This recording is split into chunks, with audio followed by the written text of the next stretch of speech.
Audio Jungle.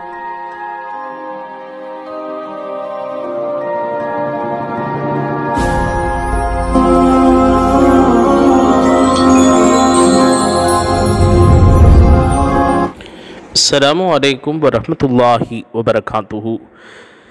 இஸ்லாமிய காவல் என்கின்ற தொடரில் நாம் நல்லடியார்கள் காட்டி தந்த நிலமல்களையோ அல்லது சில இறைநேசர்கள் தங்களுடைய கிதாபுகளிலே பதிவு செய்திருக்கக்கூடிய நிலமல்களையோ பார்த்து வருகிறோம். அந்த வரிசையில் இப்போ ஒரு வீடியோ பாருங்க.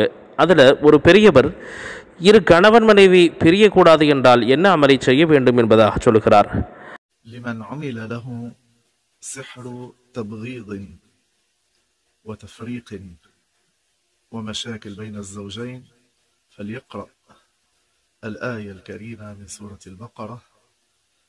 அவர் சொல்கிற அமல் என்னவென்றால், எந்த கணவன் மனைவி தங்களுக்கு மத்தியிலே சண்டைகள் அடிக்கடி வந்து கொண்டிருக்கிறது, தலாக்கு வரையிலும் அவர்கள் இருவரும் பிரிவதற்குண்டான சூழ்நிலைகள் ஏற்படுகிறது, இதெல்லாம் செய்வினையின் காரணமாக ஏற்படுகிறது என்று தெரிகிறதோ, அந்த கணவன் மனைவி என்ன செய்யணும்னா 21 முறை தினசரி சூரத்துல் பக்ராவினுடைய 102வது ஆயத்து வத்தபு மா தத்துல் ஷயாத்தீனு அலாமுல்கி சுலைமான் என்று ஆரம்பமாகிற அந்த ஆயத்தின் கடைசி வரையிலும் தினசரி 21 முறை ஓத வேண்டும்.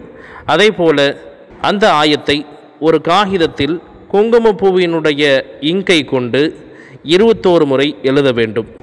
அந்த இங்கை கொண்டு எழுதின அந்த பேப்பரை தண்ணியில் போட்டு கணவன் மனைவி இருவரும் குடித்து வர வேண்டும். அதே போல் வீட்டினுடைய ஓரப்புறங்களில் தெரித்து விட வேண்டும். அந்த தண்ணீரை வீட்டினுடைய வாசல்லையும் மேலே இருக்கக்கூடிய மொட்டை மாடைகள்லையும் தெளித்து விடணும் அந்த தண்ணீரை. அது மட்டுமல்லாது இந்த அமலை செய்ததற்கு பிறகு தொடர்ந்து ஒரு வாரம் ஃபாசூஹ் என்று சொல்லப்படக்கூடிய அந்த சாம்பிராணி புகை, அந்த புகையை தங்களுடைய வீட்டிலே போட்டு வர வேண்டும்.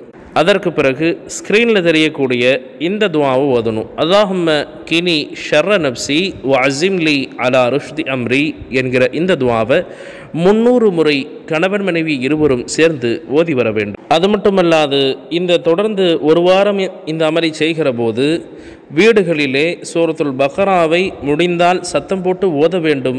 அப்படி முடியவில்லை என்று சொன்னால் சூரத்துல் பக்ராவினுடைய அந்த MP3 டவுன்லோடுகள் இருக்கிறது இல்லையா, அந்த ஆயத்துக்களை வீட்டில் போட்டுவிட்டு சத்தமாக அந்த ஆயத்துக்கள் கேட்கும் விதமாக சூரத்துல் பக்ராவை ஓதவிட வேண்டும்.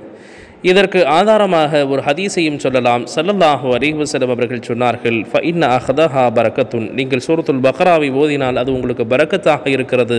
வ தர்குஹா ஹஸ்ரத்துன், அதை நீங்கள் விட்டு விடுவது ஒரு கைசேதமாக இருக்கிறது என்று ஸல்லல்லாஹு அலைஹி வஸல்லம் அவர்களும் சொல்லியிருக்கிறார்கள்.